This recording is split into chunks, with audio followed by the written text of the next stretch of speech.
ينفع كده يرضيكوا كده ينفع كده يرضيكوا كده ينفع كده يرضيكوا كده ينفع كده يرضيكوا كده لا لا لا لا لا لا لا لا لا لا لا لا لا تبقى معدية لا لا سلمش عليا لا عيني في عينيه لا لا وعينها في عينيا لا عيني في عينيه لا لا وعينها في عينيا ينفع كده طب يرضيكوا كده طب ينفع كده طب يرضيكوا كده لا تلبس ضيق لا لا وانا ركبت زي لا تلبس ضيق لا لا وانا ركبت زي لا مش قادر امشي لا لا واصحابي تتريق لا مش قادر امشي لا لا واصحابي تتريق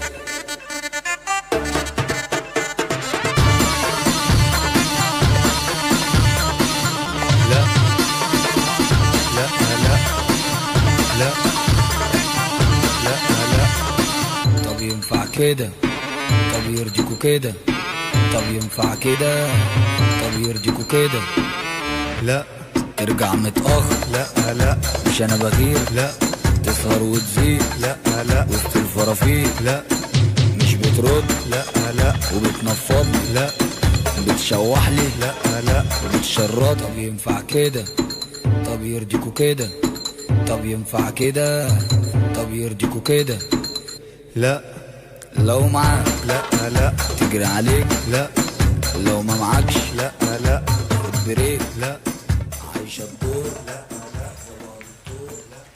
Egiptuse Shaabi oli see tants ja tere hommikust, Sandra. Tere. Sa ütled, et see on praegu noorte seas väga populaarne. Jaa, see on see muusika, mida Egiptuses mängitakse pidudel ja ööklubides, mis tõmbab kõik peod käima ja laseb neil kesta varaste hommikutundideni. Kas kõik oskavad seal seda tantsida? Sest ma arvan, et see ei ole sugugi mitte lihtne. See on täitsa loomulik, nad kõnnivad poodi ka sellise liikumisega. Kaasa sündinud järelikult. Aga sina tantsuõpetajana ütled, on see raske ära õppida või? Kõige raskem on selle juures teha see liikumine lõdvestunuks ja loomulikuks.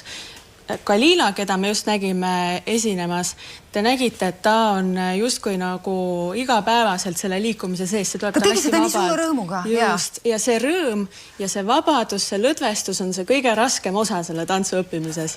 Kui öelda lihtsalt, et ta on kõhutantsija, see on ju ka päriselt õige. See on õige, see on õige.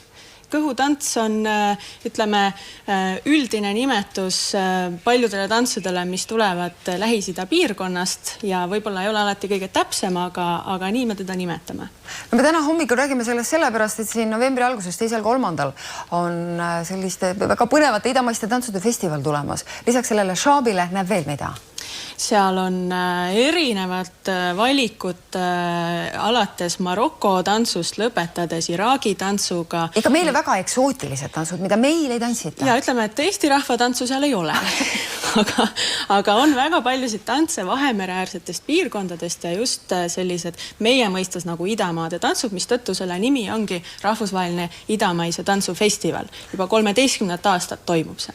No sõna Shaabi oli mulle täitsa tundmatu.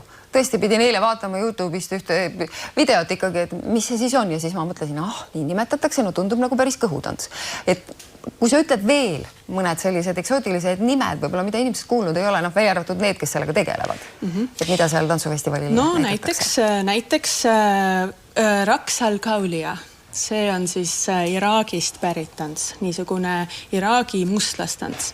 Siis on veel mustlastantsu, on Marokost Maroko folkloori, seal on näiteks regada on üks Maroko tants, niisugune stiil ja paladi Egiptusest selline folkloorne maine stiil, hästi maalähedane, lopsakad puusad. Et neid huvitavaid, põnevaid nimesid on seal küll. Kuidas sina selleni jõudsid? Miks see kõik sulle meeldib? Mina noorena, ma olin siis keskkoolis õppisin ja ma kuulsin kohvikus, sõbrannadega käisime kohvikus pärast kooli. kuulsin mingit sükest hästi huvitavat muusikat. Siis ma läksin, küsisin, et kuulge, mis see teil mängib? Ja tuli välja, et on Araabia mingisugune kohvikuplaat, eks ole. Tol ajal ju internet oli aeglane ja ühte lugu tõmbasid tund aega alla, eks ole. Ja siis ma tõmbasin niimoodi mitme päeva jooksul omale plaaditäie lugusid ja leidsin kõhutantsu sealt ja nii et muusikast sai alguse. Tore. Igal juhul Rae kultuurikeskuses 2.–3. novembril tasub minna, sellepärast, et sellist väga eksootilist idamaist tantsu väga põnevad seal näeb. Aitäh täna hommikul tulemast. Aitäh. Uudisteaeg, kell on 8.